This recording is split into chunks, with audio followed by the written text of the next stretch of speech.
Hello, my name is Rabbi Jeff, the Executive Director of The Well, and welcome to Reflect for Roche 2021. I'm joined here this week with Rabbi Michael Moskowitz. Rabbi Mike, welcome.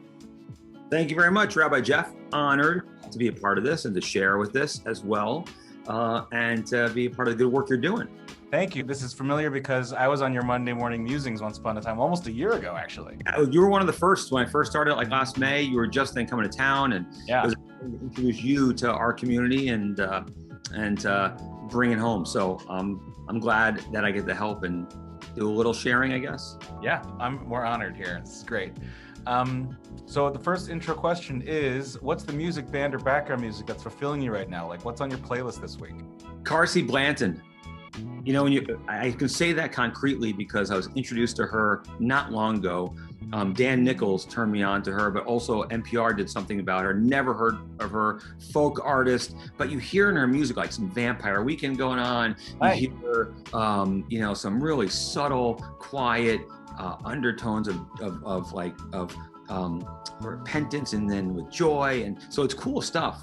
Party at the End of the World, Be Good is a song of hers. Shit List is a song of hers, which is all about like if you behave in this kind of way, and you're going to be on that list of mine. If you don't expect just goodness out of nowhere, you got to earn that and give it back. Her music grabbed me right away too, and then hearing what she's talking about made it so it's stuck.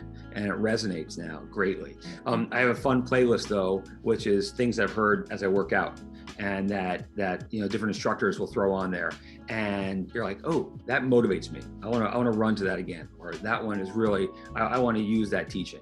Like Rabbi Arzon and Peloton did it in the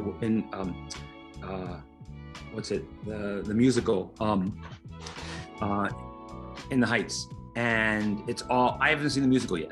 But she tells her own story about, one parent's from Cuba, one's from Puerto Rico. She ends the ride, wrapped in the flags of these two countries and celebrating that. So it was like inspiring, but the music of it was also her telling her story, which I think is cool.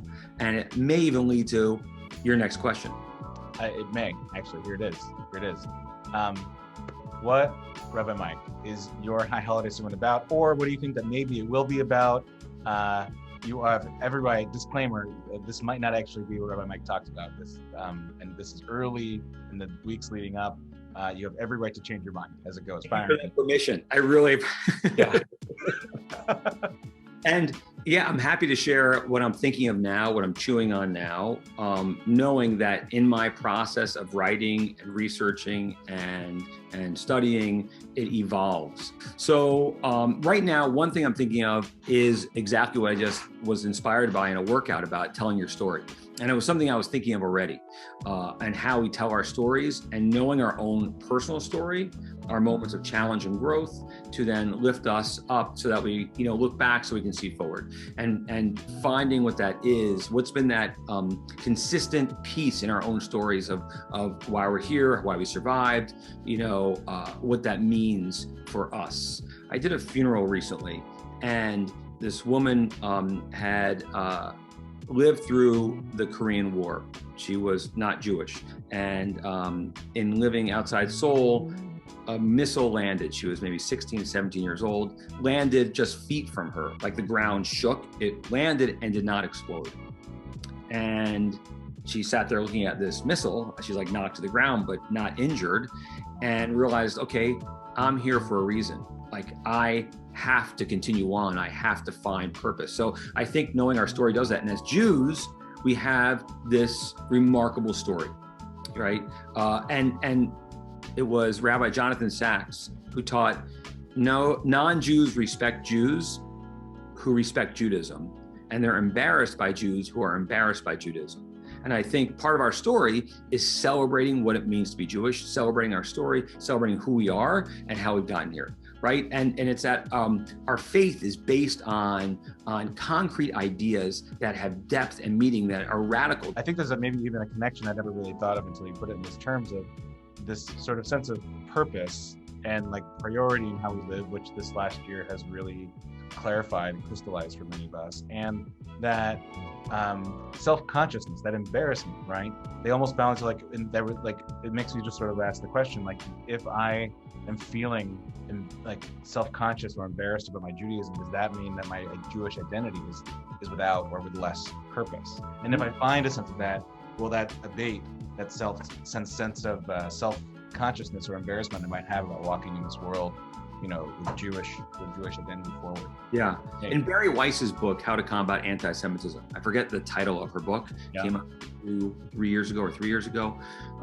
And she talked about the fact that being proud of who we are is a sense of our identity and a way to combat anti-Semitism, as opposed to being apologetic as Jews. And I think sometimes liberal, progressive, reform Jews behave in an apologetic way. I don't keep kosher, because, and they make excuses. Yeah. Like, my Judaism is authentic to who I am and how I live my life, how I observe Shabbat, my eating ritual, things like that too. And I think it's really important to be proud of that rather than being apologetic about it. My next question, in terms of this really cool idea you're developing and maybe going to start researching on, where's that research going to start? Like, if I wanted to sort of follow your brain down the path of learning with you, what are the go-to things you're going to start looking for? So the books that are sitting out right now that I'm playing with, one is Noah Tishby's A Simple Guide to the Most Misunderstood Place on Earth, right? Noah Tishby, the Israeli actor, and her own history, and realizing she's an ambassador to represent Judaism and Israel in a really healthy way. And I picked it up because I thought maybe that's a book for people who aren't as informed would enjoy and appreciate, and would help them understand. And I'm finding it just to be well crafted in what she's done with it. So that's one, and that's part of our story, right? And then Rabbi Jonathan Sacks's last book, Morality, Restoring the Common Good in Troubled Times. I have not gotten that one yet. I love how he writes, and I think it's really digestible and relatable and helpful too. And a lot of wonderful teaching material he's given me over the years, and a real loss in his passing over a year ago too. And then I haven't completed yet Cast, The Origins of Our Discontent, Isabel Wilkerson's book, because it's so thick and dense in her storytelling. But again, it's the idea of what the story means for us as Americans, for Black Americans, and our responsibility as American Jews in that context too. That, I think it sort of is becoming pervasive in everything I'm talking about. It's not going to be something I probably quote and utilize in my sermons, but I find it to be such a powerful idea and reminder, and the idea of our responsibility. Awesome. Thank you, Rabbi Mike. The last question I have for you, if people are interested in hearing and seeing this live, maybe, how can young adults participate in our holiday experiences this year?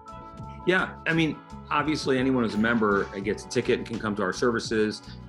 We have Brandon Klein doing meditation on Yom Kippur afternoon. And if someone's not a member and they want to come, they don't belong somewhere, we are happy to share tickets with young adults as well. So they just have to email me or the office, and we'll make those arrangements. We don't sell tickets, but we share them with those who want to be a part of what's going on. Right on. Well, I can't wait for you to drop some wisdom this year. And seeing how this really evolves. I'll have to read back and watch back when the time comes. So thank you so much, Rabbi Mike. And I hope so. I hope so. And I will be excited to see, looking back on this, what I end up creating. Thank you so much, Rabbi Mike. And we'll see you next time. Thanks for inviting me. Take care.